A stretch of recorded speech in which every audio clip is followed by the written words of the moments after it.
Hi everyone, welcome back to our channel. ఈరోజు నా breakfast వచ్చి కాబోలి శనగలు బాయిల్ చేసి పెట్టుకున్నాను. కొత్తిమీర, నిమ్మకాయ, salad leaf, tomato, carrot, cucumber, avocado, chaat masala, pepper powder ఇవన్నీ వేసి చూపిస్తాను మీకు. వెయిట్ లాస్కి చాలా మంచిదండి, హై ప్రోటీన్ ఉన్నది.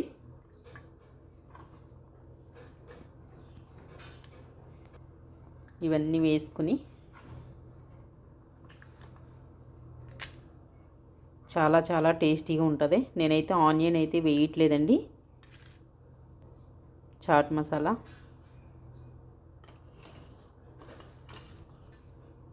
పెప్పర్, లెమన్ అయితే వేసేసుకున్నాను. ఇప్పుడు కొంచెం సాల్ట్ వేసుకుని మిక్స్ చేసుకోవడమే. కాబోలి చనా చాట్ అయితే రెడీ అయిపోయిందండి. చాలా సింపుల్గా చేసేసుకోవచ్చు. వెయిట్ లాస్ అయ్యే వాళ్ళకైతే చాలా మంచిది, హై ప్రోటీన్ ఉంటుంది దీంట్లో. పిల్లలకు కూడా పెట్టవచ్చు, చాలా మంచిది అండి హెల్త్కి. మీకు నచ్చినట్లయితే లైక్ చేయండి, షేర్ చేయండి, సబ్స్క్రైబ్ చేయండి. Thank you for watching. Bye.